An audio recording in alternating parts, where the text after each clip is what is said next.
My name is Kate. I'm 20, and this took place just this past summer when I returned home from university for vacation. It was one of those last minute decisions. I figured, why not surprise my parents? I hadn't mentioned I was coming, which only added to my excitement. As I pulled my suitcase through the familiar streets of my small hometown, I could hardly wait to see their reactions. Expecting to be met with hugs and shocked expressions when I stepped through the front door, I was instead greeted by silence. Turns out they weren't home yet. Just as I started feeling a bit let down, a familiar voice suddenly called my name. It was Joe, my younger brother who had recently turned 18. He was a bit taller now, his broad smile lighting up his face. "Joe!" I exclaimed, dropping my bags as we embraced. It was an easy, effortless greeting, but I couldn't help but notice how much more mature he looked. Once he left, I closed the door and let out a long breath. The house was eerily quiet, and the reality of finally being home started to sink in. After the long journey, navigating crowded buses and noisy train stations, I could feel the exhaustion clinging to me.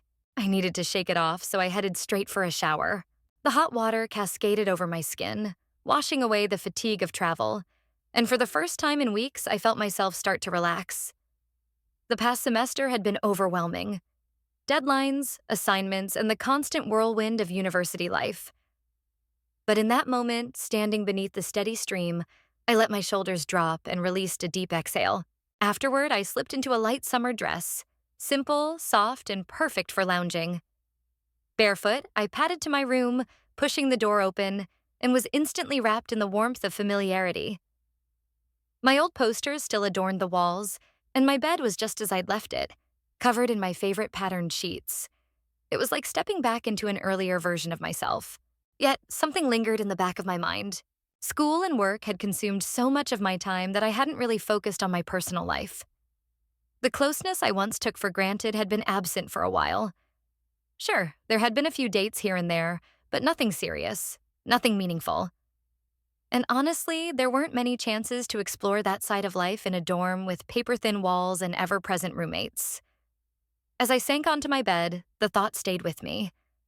It wasn't just about missing another person. It was about feeling connected to myself again, being in tune with my own needs. I reached for my phone, scrolling absent-mindedly, but my thoughts soon wandered elsewhere. Lying back against the pillows, I let my fingertips trail over my skin. It was an unconscious action, more about reconnecting than anything else. My hands brushed over my arms, my collarbone, the soft fabric of my dress. I exhaled, a little unsteady, just allowing myself to be present in the moment after everything I had been pushing through. I wasn't thinking about much at all when a sudden knock on my door sent my heart racing. Startled, I instinctively tossed my phone aside. "Kate?" Joe's voice called from the other side. Quickly, I straightened up, smoothing my dress before telling him to come in. He hesitated briefly at the doorway before stepping inside, something in his expression more serious than usual. He lingered for a second, then moved to sit at the edge of my bed, running a hand through his hair. It was clear he had something on his mind. I didn't know what it was, but for him to come to me like this, it had to be important. Joe sat there, shifting uncomfortably, his thoughts clearly tangled. I stayed silent, giving him space to gather his words. At first, he struggled to get them out, but once he started, it all came pouring forth. He talked about his girlfriend, the one I knew he had been with for a while.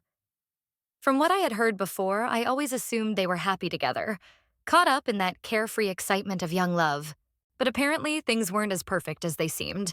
Lately, they had been fighting constantly. Over little things, big things, everything in between. No matter what he did, he felt like it was never enough. She would get upset over things he didn't even realize were problems, and every argument left him drained. He admitted that he cared about her, but wasn't sure how much longer he could keep going like this. Instead of bringing him happiness, the relationship was beginning to feel like a burden. As he spoke, I couldn't help but notice how much he had changed since the last time I had truly spent time with him. He wasn't the same kid I used to tease or babysit. There was a new depth to him, a quiet maturity I hadn't seen before. And it wasn't just that he had physically grown, though that was hard to ignore too. His shoulders had broadened, his face had become more defined, and he carried himself differently, with a confidence that hadn't been there before. I listened as he continued, my mind half on his words and half on this realization.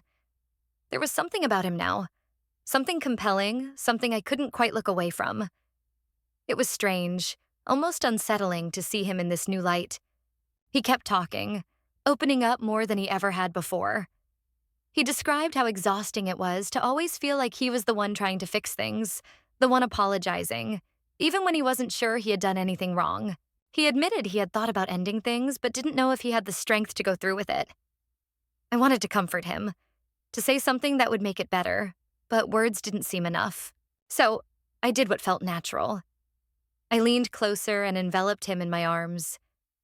This wasn't just a hug offered out of courtesy or routine. It was genuine. A silent way of conveying that I understood and was there for him. As we sat together, my arms around him, something changed in the atmosphere. I couldn't tell if it was the way he relaxed against me or the warmth he radiated, but suddenly I became acutely aware of him. I noticed how his hair brushed against my cheek, the subtle scent of his cologne, and how his breathing gradually slowed as he began to calm down. Without consciously deciding to, my hand found its way to his hair, gently sweeping it back. It felt soft beneath my fingers, and I started to trace the contour of his jaw down to his neck. Although it was an innocent action, it felt charged with tension. I sensed him relax further under my touch, leaning into it just a bit. My thoughts were racing, caught between what I was doing and what I believed I should be doing. I couldn't explain why I continued or why I didn't pull away. Perhaps it was the way he made me feel anchored, or maybe it was simply the emotions of the moment. Whatever the reason, I couldn't bring myself to stop. I don't even recall making the choice, but at some point I took his hand and placed it on my thigh. It was a spontaneous move, the kind you make before you can talk yourself out of it. I felt him stiffen for a moment, clearly surprised, but then his hand settled where I had put it. I sensed his hesitation, yet also a spark of curiosity. His hand was warm, and his touch was cautious at first, as if he were uncertain whether to stay still or move. Gradually, he began to let his fingers trace small circles along my thigh, inching higher with each pass. My heart raced in my chest, and I could feel the warmth spreading across my skin. I wasn't certain where this was heading, but I couldn't make myself stop. Every nerve in my body was on high alert, reacting to his touch in a way I hadn't experienced in ages. We remained in that position for what seemed like an eternity, his hand moving softly and exploring while I leaned into him, my face nestled in the curve of his neck. My body seemed to act independently, shifting and arching under his touch, responding to each movement he made. Then, just when the moment felt like it couldn't become any more intense, the sound of the front door opening broke the silence. I jumped back so quickly it felt as if I had been scorched, pulling away from him and adjusting my dress in record time. My heart was still racing, but now it was from anxiety. Joe looked just as startled as I felt. His face flushed as he quickly shifted back, creating some space between us.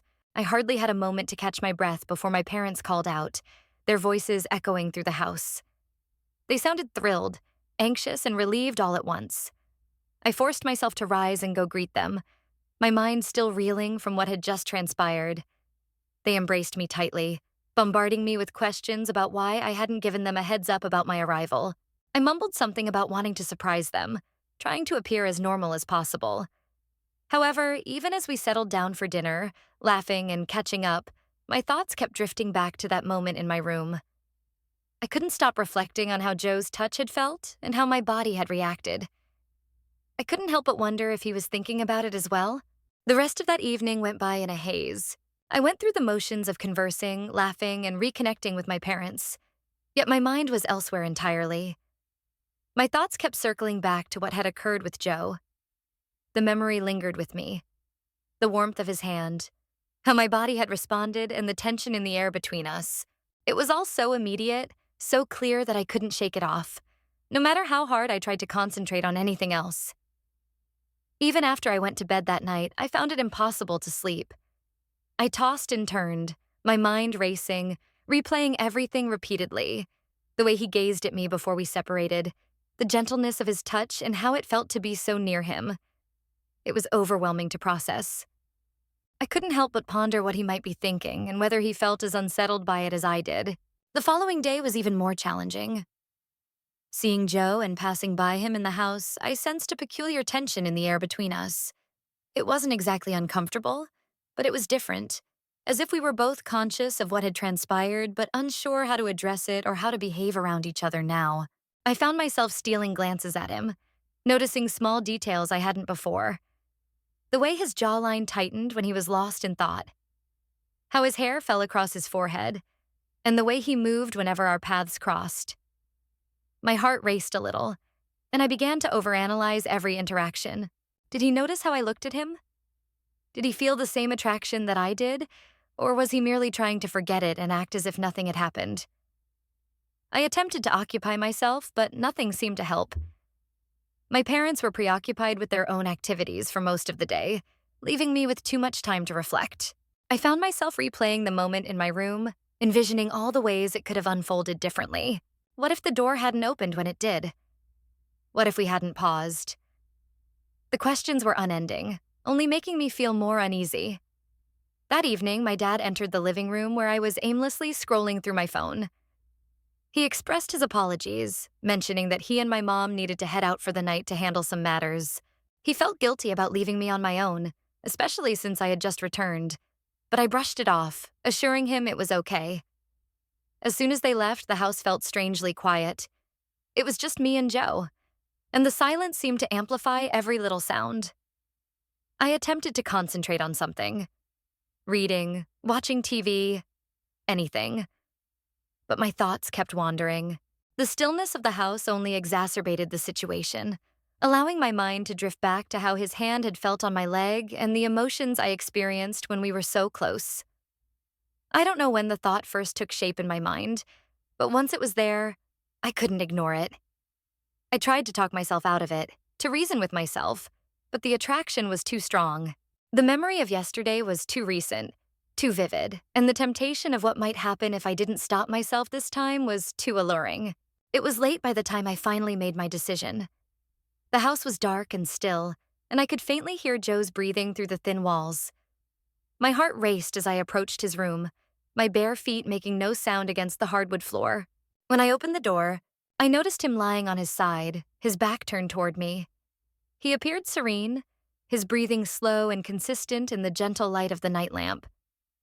For a moment, I stood there, observing him and contemplating whether I was truly going to follow through with this, but then I found myself moving my feet, guiding me to his bed before I could talk myself out of it. I slipped in next to him, being careful not to disturb his sleep. Initially, the bed shifted slightly under my weight, and I could feel the heat of his body next to mine. At first, I simply lay there, listening to his breathing and feeling the rise and fall of his chest. But the longer I remained, the more my own breathing began to quicken. I couldn't resist reaching out my hand, lightly brushing against his arm, testing the waters. It wasn't long before he began to stir, his breathing changing as he started to awaken. He rolled onto his back, blinking in confusion as he realized I was there. I could see the surprise on his face, the way his eyes widened as he took in the scene. I didn't give him a chance to ask questions or object. I took his hand and guided it to my leg, just like I had done the day before. He hesitated for a moment, his muscles tensing under my touch, but then he relaxed, allowing me to lead. The next few moments felt like a blur as my senses focused on everything around me. The warmth of his hand, the way his fingers moved cautiously at first, then with more assurance as he became comfortable. My heart raced, my skin tingled, and I felt completely adrift. In that moment, there was a rawness to it that made everything seem incredibly authentic. It wasn't flawless or refined, but that was irrelevant. What truly mattered was the bond we shared, the way we seemed to comprehend each other without speaking, and how our bodies synchronized in this unspoken rhythm. Despite the fact that the situation was entirely unfamiliar, there was something instinctive about it, something that felt right in a way I couldn't articulate. It was as if we had crossed an unseen boundary, and there was no turning back. Without even thinking, I leaned closer to him, narrowing the gap between us in what felt like slow motion, though it was probably just a second or two. My hand found its way to his shoulder, and before he could react, I leaned in and kissed him. It wasn't cautious or unsure. It was bold, filled with all the tension that had been building between us. I gently but firmly pushed him back onto the couch, my hands resting on his shoulders, guiding him down until he was lying beneath me.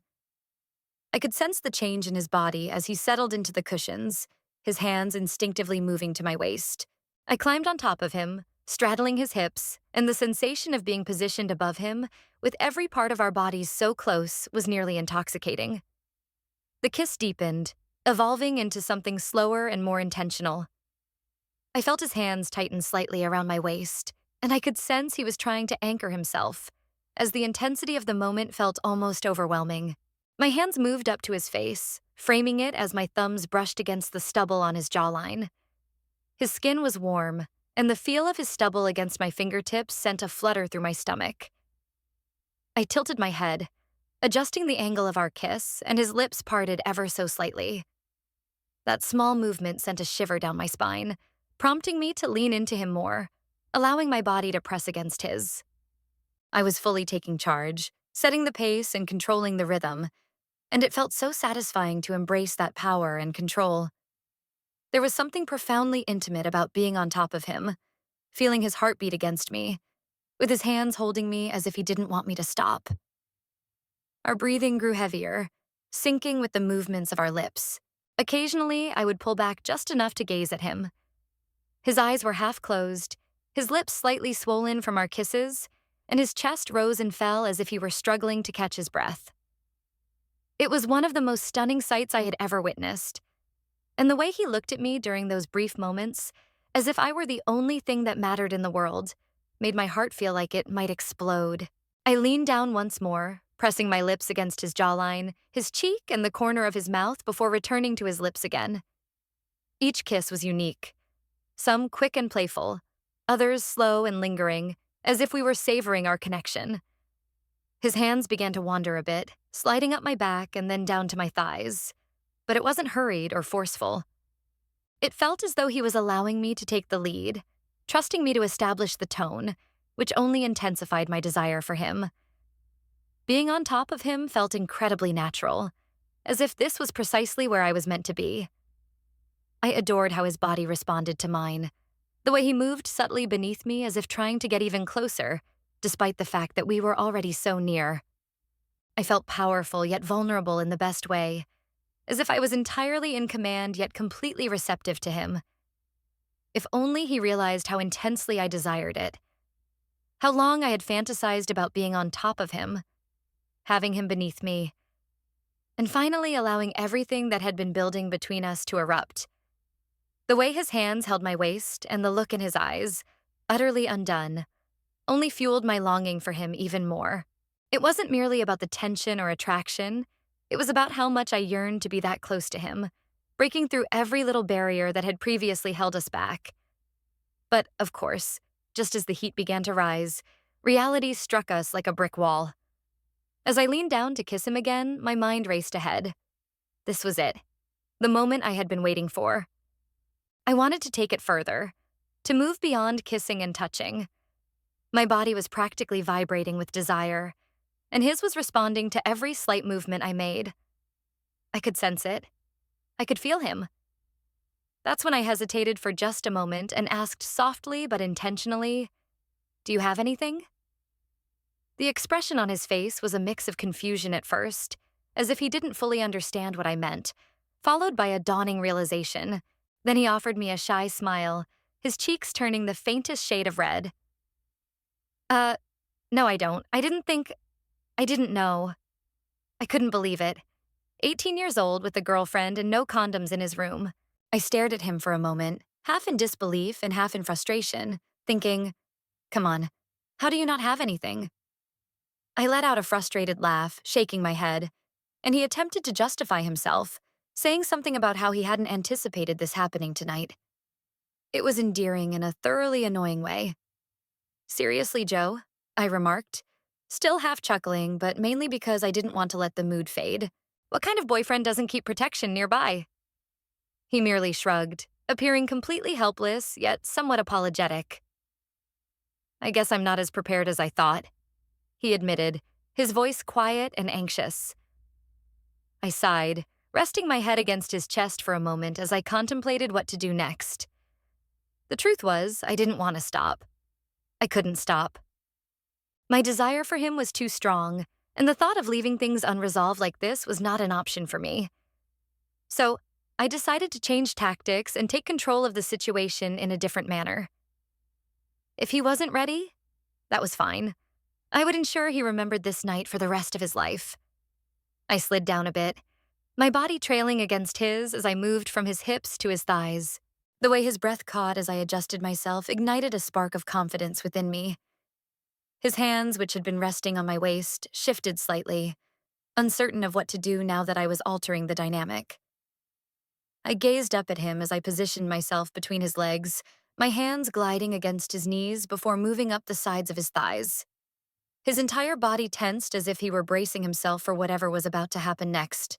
His breath hitched again, and I could sense him trying to maintain his composure, but his body was betraying him. Every little touch, every slight movement I made prompted reactions from him that he probably wasn't even aware of.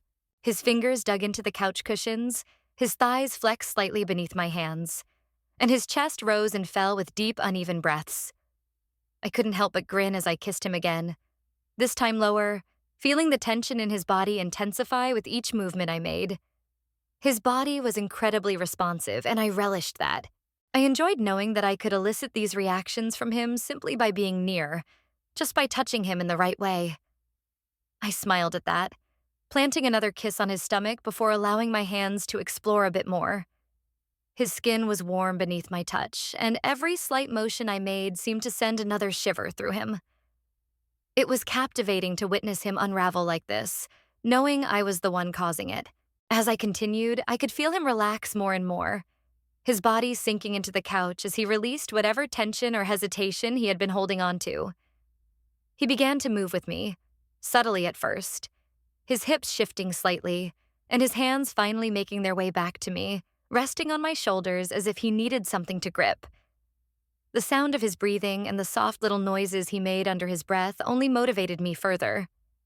I adored how sensitive he was, how every little thing I did seemed to heighten his response. His body was practically communicating with me, guiding me in this unspoken, instinctive manner, and I loved it. I enjoyed it even more than I had anticipated. Knowing he was relishing it, that he was entirely at my mercy made the experience even better. At one point, he let out a low, nearly inaudible groan, and it sent a rush of warmth straight through me. I took a moment to simply gaze at him again. His head was tilted back, his lips slightly parted, and his eyes were shut as he allowed himself to get lost in the experience. He appeared so attractive, so entirely vulnerable and exposed, which only made me want to continue. When it all came to an end, I felt an unusual blend of feelings. The thrill of the moment had faded, but the warmth in my chest lingered. I gradually rose from the couch, feeling the gravity of the situation settle in. I wasn't sure what to think, honestly. Part of me was still wrapped up in how intense everything had felt, how alive it had all been in that instant. It was as if I had been floating in a bubble where nothing else mattered, where everything just clicked. But now, standing there in the silence, my certainty began to wane. I glanced at him still sprawled on the couch, his chest rising and falling slowly as he attempted to regain his breath. His eyes were shut, yet he appeared serene and satisfied, bearing the expression of someone who had just gone through something overwhelming, something that shifted the atmosphere between us. His body still vibrated with energy. I could sense that he hadn't fully returned to reality yet. I cleared my throat, attempting to dispel the tension in the room, and said, trying to sound nonchalant even though my thoughts were racing, "You're not a virgin, right?" He opened his eyes at my question, looking up at me with a blend of confusion and curiosity for a brief moment. I noticed the change in his expression, as if he was uncertain whether to laugh or to be serious. However, without any hesitation, he nodded, his gaze still fixed on mine. "No," he replied softly, his voice gentle yet firm. I raised an eyebrow, observing him for a moment, trying to decipher what to make of his response. I couldn't quite articulate why I felt a slight wave of disbelief. It was as if I was processing what had just occurred, and now this. It was almost as if I anticipated him to be someone different, someone else entirely. It felt odd, as if everything hadn't quite fallen into place yet. I didn't respond immediately. Instead, I turned and exited the room, moving slowly as I attempted to collect my thoughts. I could hear him shifting on the couch behind me, but I didn't glance back as I walked down the hallway. The reality of what had just transpired finally struck me. My body was still buzzing, alive from the encounter, yet my mind was caught in a whirlwind of guilt and confusion. What had I just done? It felt as though I had crossed a line, a boundary I hadn't even realized was there. I had no understanding of why it felt this way. The rush, the thrill, the connection, and yet alongside it, a nauseating feeling settled in my stomach. It seemed wrong, yet in some inexplicable way, it felt so right. It was as if my body had taken control, as if every part of me simply wanted to embrace that moment, to plunge into it without regard for the repercussions. But now that the intensity had faded, I couldn't help but replay the moment in my head. The way he gazed at me, how his body responded to mine, and how he didn't hesitate to follow my lead. Everything felt so intense, and perhaps that was what made it so enjoyable. So unlike anything I had ever felt with anyone else. I had never experienced that level of energy with the other guys I had been with. There was something incredibly raw and primal about it. I wasn't sure if that made it right or wrong. I leaned against the hallway wall, shutting my eyes as I attempted to breathe through the sudden pressure. The guilt was gnawing at me, yet another part of me felt invigorated. I couldn't deny that a part of me longed to relive that moment, that every second of what had just occurred made me yearn for more. As I stood there, I realized I needed some clarity. I needed to discuss it, to ask myself if what I had done was acceptable. Was it truly wrong? Was it something I should regret? I had no answers. Eventually, I walked back toward the room, my heart still pounding, uncertain about how to handle all these mixed emotions. But one thing was clear. I would not forget what transpired tonight, regardless of what I decided or how I felt. It was going to linger with me. That's when I posed the question to myself. Do you think this is right? I genuinely wanted to know. I couldn't be the only one who felt this way, could I? So I put the question out there, hoping that someone might help me make sense of it all.